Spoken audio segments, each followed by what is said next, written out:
हरि शरणम नारायण नारायण।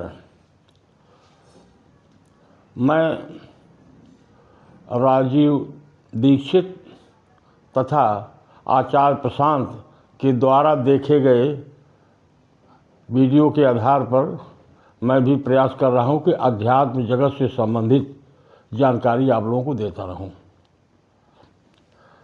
आज हम आपको चौथे ज्योतिर्लिंग ओंकारेश्वर का दर्शन कराएंगे और उसके बारे में जो पौराणिक कथा है उससे भी आपको अवगत कराएंगे। अब ये ओंकारेश्वर ज्योतिर्लिंग के बारे में जानने से पहले इसकी भौगोलिक स्थिति आप समझ लें। जबलपुर के पास में एक स्थान है अमरकंटक। अमरकंटक से एक नदी निकलती है जिसका नाम है नर्मदा। ये नर्मदा आगे पहुंच करके बढ़ते हुए मानधाता नामक एक स्थान है, मानधातापुर नामक एक स्थान है, वहाँ पहुँचती है। वहाँ पर एक छोटी सी नदी कावेरी मिलती है। वो दक्षिण भारत वाली कावेरी नहीं, ये दूसरी कावेरी है। कुबेर की तपस्या से प्रसन्न होकर भगवान शंकर जी ने कुबेर को स्नान कराया था, तो उससे एक छोटा नाला बाहर निकला, उसी को कावेरी नदी कहते हैं। तो जो मानधाता नामक स्थान है, एक पहाड़ी है, वहाँ पर कावेरी और नर्मदा का संगम होता है। उसी कावेरी नर्मदा के संगम के किनारे ओंकारेश्वर ज्योतिर्लिंग स्थित है। कहने को तो एक ज्योतिर्लिंग है, लेकिन वास्तव में एक दो ज्योतिर्लिंग मिलकर के एक ज्योतिर्लिंग है। नर्मदा नदी के दक्षिण तरफ अमलेश्वर नाम का ज्योतिर्लिंग है, कुछ लोग उसको ममलेश्वर कहते हैं, और उत्तरी किनारे पर ओंकारेश्वर ज्योतिर्लिंग स्थित है। दोनों मिला करके ओंकारेश्वर ज्योतिर्लिंग कहा जाता है। अब ये भी समझ लें कि ओंकारेश्वर ज्योतिर्लिंग जो है ये इंदौर के दक्षिण, खांडवा से उत्तर स्थित है। वहीं पर है मानधाता। मानधाता वह स्थान है जहाँ पर मानधाता नामक सूर्यवंशी राजा ने घोर तपस्या की थी। ये मानधाता के पुत्र ही मुचकुंद थे, जिनको निमित्त भगवान बना करके भगवान कृष्ण ने कार्यवन का वध कराया था। तो मुचकुंद के पिता है ये, और मुचकुंद भाई अम्बरीश भी थे। तो वहाँ मानधाता ने घोर तपस्या की थी, इसीलिए उस स्थान का नाम मानधातापुर रख दिया गया। मानधातापुर रख दिया। उसी मानधातापुर स्थान पर ओंकारेश्वर ज्योतिर्लिंग विद्यमान है। ओम 3 मात्राओं से मिलकर बना है। आ उम ओम, आ उम, आ से अज माने ब्रह्मा, वा से विष्णु, म से महेश्वर। तो इस प्रकार से यह आउम शब्द जो है ये विश्व का कारक है, नियंत्रक है और संहार करता भी है। संहार करता भी है। तो नदी के जैसा मैंने कहा कि दक्षिण तरफ अमलेश्वर है, उत्तर ओंकारेश्वर है। जो तीर्थयात्री जाते हैं पहले ओंकारेश्वर का दर्शन करते हैं और उसके बाद नदी पार करके, जो पिछला कुंभ लगा था उसमें पीपे का पुल बना दिया गया था, पार करके लोग अमलेश्वर का दर्शन करते हैं। ऐसी मान्यता है कि हर ज्योतिर्लिंग पर तुलसी पत्र नहीं चढ़ता है, लेकिन जो ओंकारेश्वर ज्योतिर्लिंग है उस पर तुलसी पत्र चढ़ता है। ओंकार विष्णु का भी प्रतीक है।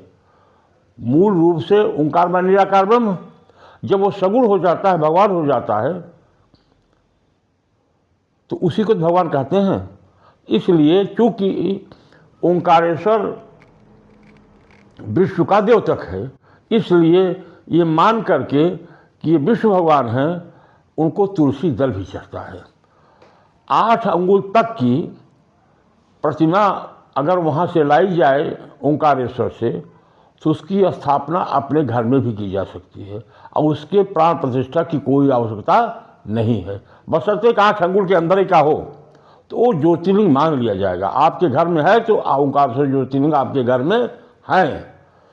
और दूसरी चीज़, इनको बाण शिवलिंग भी कहते हैं। बाण का मतलब इनको एक जगह से उठाकर दूसरी जगह ले भी जाया जा सकता है। जैसे शालिग्राम आपके मंदिर में विराजमान है ओंकारेश्वर, आप रुद्राभिषेक कर रहे हैं, आपको अलग से पार्थिव बनाने की जरूरत नहीं है। आप ओंकारेश्वर को रख करके विधि विधान के साथ पूजा कर सकते हैं, उनका रुद्राभिषेक आप कर सकते हैं। ओंकारेश्वर का प्रयोग अन्य ज्योतिर्लिंगों के विकल्प के रूप में भी किया जाता है। उदाहरण के तौर पर जैसे वाराणसी का जो वर्तमान में ज्योतिर्लिंग है, जिसको हम लोग बाबा विश्वनाथ कहते हैं, वो ज्योतिर्लिंग बाबा विश्वनाथ नहीं है, वो ओंकारेश्वर ही हैं। जो मूल रूप से ज्योतिर्लिंग बाबा विश्वनाथ का था वो तो कहीं गायब है। कहा जाता है ज्ञानवापी जो सरोवर है उसी में पड़ा हुआ है औरंगजेब की वजह से। और इतना नहीं, सोमनाथ का जब मंदिर ध्वस्त हो गया था तो अहिल्याबाई होलकर ने जो मंदिर बनवाया था सोमनाथ का, उसके अंदर भी ओंकारेश्वर ज्योतिर्लिंग ही स्थापित हुआ था जो आज भी मौजूद है। तो ओंकारेश्वर ज्योतिर्लिंग ऐसा ज्योतिर्लिंग है जो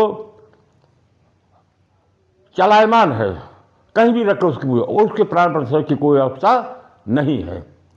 अच्छा, जहाँ तक मंदिर का सवाल है, कहा जाता है कि ओंकारेश्वर का जो ज्योतिर्लिंग का जो मंदिर है वो किसी आदमी नहीं बनवाया है, उसको नर्मदा जी ने स्वयं बनवाया है। नर्मदा जी की लहरों ने प्राकृतिक रूप से मंदिर का निर्माण कर दिया है। आज भी देखने पर लगता है कि वहाँ कोई मानव की कलाकारी नहीं है, प्राकृतिक रूप से मंदिर विराजमान है। और जो नदी के दक्षिण तरफ अमलेश्वर का मंदिर है, उसको अहिल्याबाई होलकर ने बनवाया है। वो अहिल्याबाई होलकर के द्वारा बनवाए गए मंदिर में अमलेश्वर स्थापित हैं। ये रही मंदिर की और वहाँ की भौगोलिक स्थिति। तो चूँकि मानधाता की तपस्या का स्थान है, इसलिए नर्मदा के किनारे है। कहा जाता है कि 5 बार गंगा और 15 बार जमुना का स्नान करने से जो पुण्य अर्जित होता है वो नर्मदा के मात्र दर्शन से अर्जित हो जाता है। स्नान क्यों नहीं, केवल दर्शन कर लीजिए बस नर्मदा नदी का, ये महत्व है नर्मदा नदी का। और वहीं पर ओंकारेश्वर ज्योतिर्लिंग विद्यमान है। अच्छा, अब उत्पत्ति कैसे हुई? वहीं एक गोकर्ण नामक तीर्थ है। गोकर्ण नामक तीर्थ पर नारद जी तपस्या किए, तपस्या कुछ दिन किए, फिर तपस्या जब उठे तो विंध्याचल के पास आए। तो विंध्याचल एक पर्वत तो है लेकिन जीवित पर्वत है, वो मानव रूप धारण करके बातचीत भी कर सकता है, लेकिन सबसे नहीं, जो उस लायक हो उससे। तो विंध्य पर्वत को बड़ा गरूर था कि मेरा जो क्षेत्र बहुत बड़ा है, मैं बहुत ऊंचा हूँ, मेरे जोड़ का कोई पर्वत नहीं है। हिमालय ऊंचा तो है लेकिन उसकी लंबाई चौड़ाई मुझसे कम है, विस्तार मेरा ज़्यादा है। ऊंचाई भले ही जैसे कैलाश है, पर्वत है, हो सकती है, उसको बड़ा गरूर था। तो पहुँचे जब, तो देख करके खिन्न हो गए विंध्य पर्वत को। तो विंध्य को सोचा कि नारद जी हमारी बढ़ती देखकर खुश क्यों नहीं है, मेरे अंदर कमी क्या है? बोले कि भाई नारद जी, आप तो ऋषि हैं, मुझको देख करके खुश कि मैं भी भगवान भक्त, आप भी भगवान, क्यों नहीं खुश नहीं मुझ पर? नारद जी ने कहा कि तुमको जो गर्व है, तुम झूठे का गर्व किए हो कि सबसे बड़ा पर्वत मैं हूँ। सबसे बड़ा पर्वत सुमेरु है, मेरु पर्वत, जो पूरे ब्रह्मांड का केंद्र है, उसके ऊपर ब्रह्मा की पुरी है। अब मेरु पर्वत पर आकर के देवता लोग विहार करते हैं, तपस्या करते हैं, उसके जोड़ के तुम नहीं हो, लेकिन गरूर किए हो। इतना कह करके नारद चले गए। उसको बड़ी ग्लानि हुई, तो उसने तपस्या करना शुरू कर दिया। तो उसने एक पार्थिव लिंग बनाया और तपस्या क्या कर रहा था, ओम ओम ओम, वही ओंकार शब्द का प्रयोग करते हुए वो तपस्या कर रहा था। तो ओंकार का मतलब तीनों देवों की तपस्या है। ब्रह्मा की तपस्या हो रही है, विष्णु की भी हो रही है और शंकर की भी हो रही है। अब तीनों देवताओं में सबसे पहले प्रसन्न होने वाले देवता कौन है? शिव। और सबसे विलंब विष्णु। उनका तो प्रसन्न होना बड़ा मुश्किल ही है। अगर भक्ति भाव है तो तपस्या का कोई मतलब नहीं है। उनको आपने समर्पण कर दिया, उनके हो गए आप, तो प्रसन्न है वो। और आप जंगल में तपस्या करें, पहाड़ पर बैठ कर करें, पानी में खड़े रहें, उससे भगवान का कोई विशेष लेना देना नहीं है। वो भाव के भूखे हैं, उनके हो जाइए। तो विष्णु, और उसके बाद ब्रह्मा का नंबर आता है, तो वो खुश होते हैं। और सबसे पहले कौन? शिव। तो उसकी तपस्या से खुश होकर के शिव प्रकट हो गए, दिव्य रूप में प्रकट हो गए। और उनका प्रकट होना कि सारे देवता आकर के उनकी स्तुति करने लगे। हाँ, योगनियाँ जितनी शक्तियाँ थी सब उनका, जैसे मुनि सब आकर के उनका आराधना करने भगवान शिव की। उसके बाद फिर उन्होंने बहुत आशीर्वाद दिया विंध्य पर्वत को कि सब कुछ ठीक है, लेकिन घमंड न किया करो। अच्छा है कि नारद ने तुमको प्रेरित कर दिया, तुम मेरी शरण में आ गए। अन्यथा भगवान का अभिमान जो है वो आहार है। सब कुछ आप पास रहे, भगवान क्षमा कर देंगे, लेकिन अभिमानी को कभी क्षमा नहीं करते। अभिमान का भगवान भोजन करते हैं। तो मैं कुछ बहुत आशीर्वाद दिए। उसके बाद सभी देवताओं ने विंध्य पर्वत सहित भगवान से आग्रह किया कि अब महाराज आप आए हैं तो वहीं स्थापित हो जाइए। भगवान खुश हो गए, आशुतोष जी। और जो पार्थिव जो लिंग बनाया था विंध्य ने, उसके दो भाग हो गए। उसके दो भाग हुए, एक ओंकारेश्वर और दूसरा ममलेश्वर। तो जो प्रणव रूप था यानी शुद्ध ओंकार, अब ओंकार में सुन लीजिए, एक तो है ओमकार, एक है ओम। ओम, ओम का मतलब एक चिन्ह, और ओम का मतलब ओम, वो की मात्रा बिंदी माँ। तो ओम के दो भाग हुए, एक वही ओम जो ओंकारेश्वर कहलाया, और जो आधा भाग था वो पार्थिव ज्योतिर्लिंग बना जो ममलेश्वर कहलाया। एक ओंकार से दो बने, एक ओंकारेश्वर, एक अमलेश्वर। तो अमलेश्वर स्थापित हो गए नदी के दक्षिण, और उत्तर स्वामी ओंकारेश्वर स्थापित हो गए।